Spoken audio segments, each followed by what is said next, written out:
Hey everyone. So this is mainly a PvE video. Main reason why I'm making this really because I don't think I'd have like any other context to make a video like this.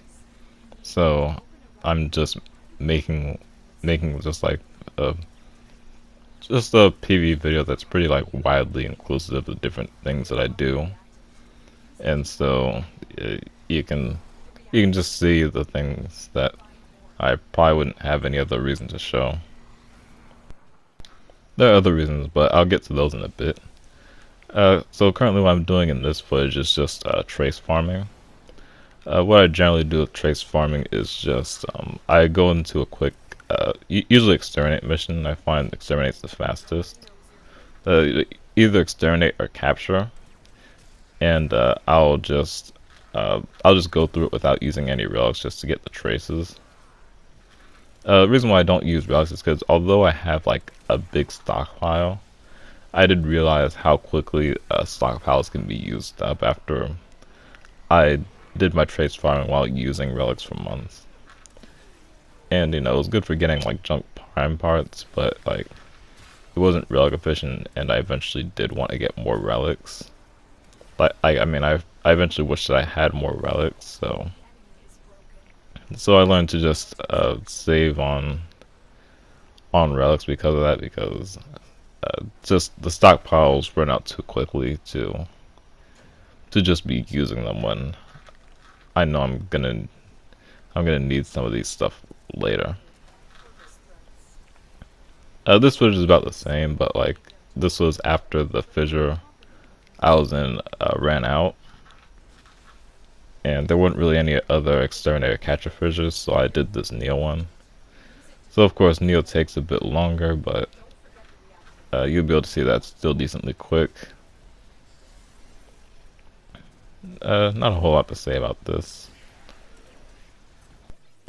I guess I'll mention that you might see some similarities to how I play in PvP here.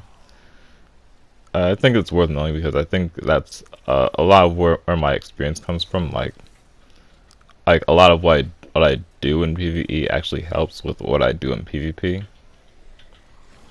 It's like as you can probably see with my buffs, I'm using Arcane Consequence, which each set gives a 40% bullet jump boost for 12 seconds after hitting a headshot. And so I use two sets of those, so meaning that's an 80% bullet jump boost. On top of that, I use Toxic Flight, which is a 24% boost, and Telos Boltace, which I think is either 20% or 25% boost just for having it equipped. Oh, so I really thought that like big trade kill was funny because like I trade killed like a whole entire squad of drones. You can also see that I'm really squishy too. Like I don't really boost my EHP because I find it more efficient to boost damage. Like I do have a version of this build where I have vitality in place of another mod, and that mod that I replaced being Howled Reckoning. And you'll probably be able to see just like from the damage numbers that Howled Reckoning adds a lot of damage. It's a really big portion of the damage. Like if you're trying to use Oberon for damage, you pretty much need Howled Reckoning, assuming you're going for ability damage anyway. If you're just like trying to remove, like if you're just like trying to remove armor with them or whatever. Or I guess I should say Reckoning damage. Like if you're trying to deal damage with Reckoning, you need Howled Reckoning. Otherwise, you're either using Smite or you're just using Reckoning's armor removal, or doing the same thing as my focus farming build. Anyway, you can see the different builds I'm using here. Uh, I'm not sure if I said this before. Quantum Vandal is actually my favorite primary weapon. I use Telos Bolto for the speed boost. It sort of hurts my hands when I overuse it though, because of like semi-autos and fire rate. So I don't really use it as much as I previously did. So I might switch out for something like Embolist. But right now I still do value the speed boost. Same thing with Talos Boltes, because like I said, the passive applies just for having it equipped. You don't have to like hold it out or anything. As long as it's in your loadout, you get the passive speed boost. Well, it's a passive parkour boost, so like it'll boost your rolls, it'll boost your bullet jumps, but it's not gonna boost your sprinting. It'll boost your aim glide too, though. And here I'm also showing that I have a different annihilator loadouts for different factions. So I use corrupted for corrupted and anything in fissures. And then the regular one is like if I'm just going through missions that are like relatively easy, so I don't have to switch. And then the other faction ones are just for if I know I'm going to be fighting that faction and just want to be a little bit more efficient. Some of those loadouts have to be updated because I just don't use them often. Like I almost always do fissure missions and then the occasional sortie. So those loadouts could somewhat use work. In cases like Plains of Eidolon stuff, I have special loadouts for those, as you probably saw. I think I'm actually going to show one. Yeah, that's my Sentient Slayer loadout, which is of course for actually killing Eidolons. I do need to update the Lanka build on it because I actually switched my Lanka build for something that is for killing the Wolf of Saturn 6.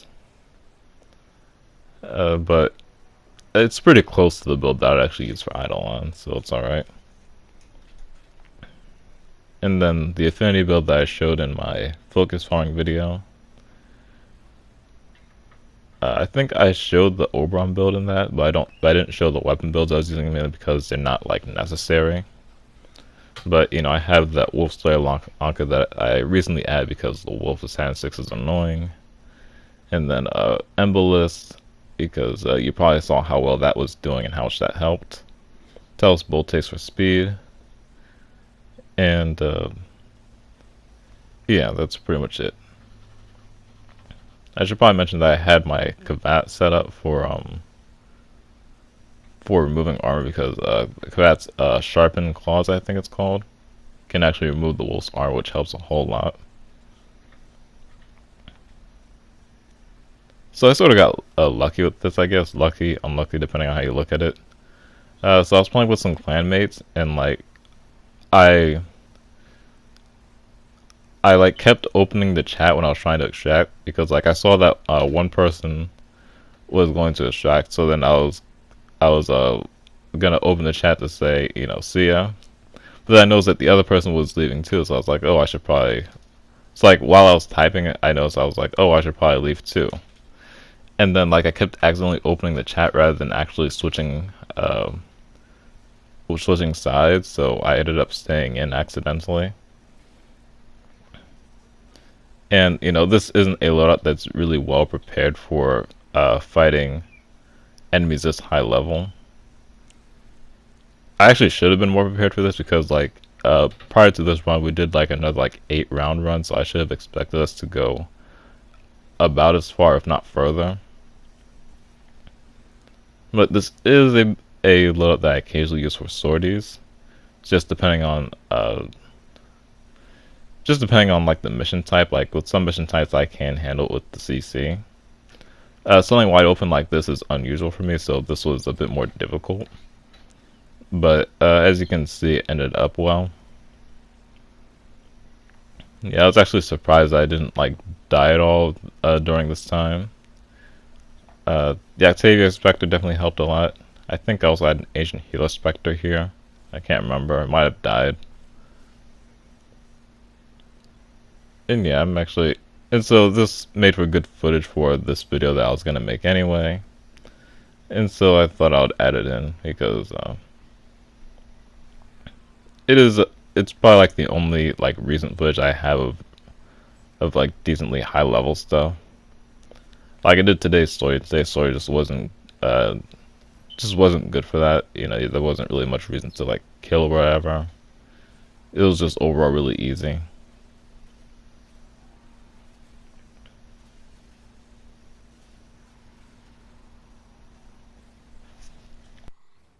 I think this is where the similarities between my PvE gameplay and PvP gameplay really show. Like, if you look at any of my videos where I use my Scarcross loadout, you'll probably be able to see that. Like, you can see that I'm using Contagion, similarly to how I'm using Broken Scepter. You can see that I'm using Quantum Vandal, similarly to how I'm using Dare Vandal. Actually, come to think of it, I use Quantum Vandal and Dare Vandal for very similar reasons too. Like, they're two very different weapons, but like, they're both actually like in my favorites list for similar reasons. It's sort of a weird backstory behind them because like it started with one of my friends giving me ribbons for them, just because she didn't really want them. And I was like, okay, it's not what weapons I would really want ribbons for, but like this is what made me want to try them. And I was like, oh, this is actually really nice. And so it's more so Quantum Vandal became like my #1 favorite primary, and the Air Vandal is like it was probably like top 10, I'd say. But yeah, I use them for some reason. They're perfectly accurate. Their effective range is a bit lacking. It's like in comparison to your standard hit scan weapons, but like when you're just within range, you can get just tons of headshots. You can even see that with my PvP gameplay. I think I get more headshots with Dare Vandal than I get with anything else, including snipers and even like faster autos, which is really weird, but it makes sense. Anyway, I think I could count on my fingers the amount of times that I've used a frame other than Oberon on this channel. As you can see, I'm about to use Xcal. Xcal is probably like currently like my second most used frame. Like definitely not in terms of stats. I know like it's after Oberon it's like Limbo, then I think Chroma, whatever. But in terms of recent usage, it definitely Xcal would be up there. Maybe Ivar would be above of him, but like I only use Ivar when I have to do a spy mission. Xcal is more so like I decide to use them when I want to use them, and I have like the most like specialized build for Xcal like out of all of my other frames and other than Oberon. As you saw, it's really a speedy build, like just speed and damage, much like my Annihilator build with Oberon, but the speed and damage are applied in different ways. The Xcal is faster because of Slash Dash. The focus damage is also higher because it's Exalted Blade. The range at which the damage is applied is definitely a lot lower, but that's sort of a minor trade-off. This works very well in sorties. Only thing is you have to like really be careful because just like my Oberon, it's really squishy. So you really have to use Slash Dash for that invulnerability and stuff. But other than that, this is definitely a build I really enjoy. So hopefully the video was enjoyable. It's just something I thought about making, and that's about it. I didn't have much other reason to show this stuff, so I'm just showing it here all in like one video, and that's all for now.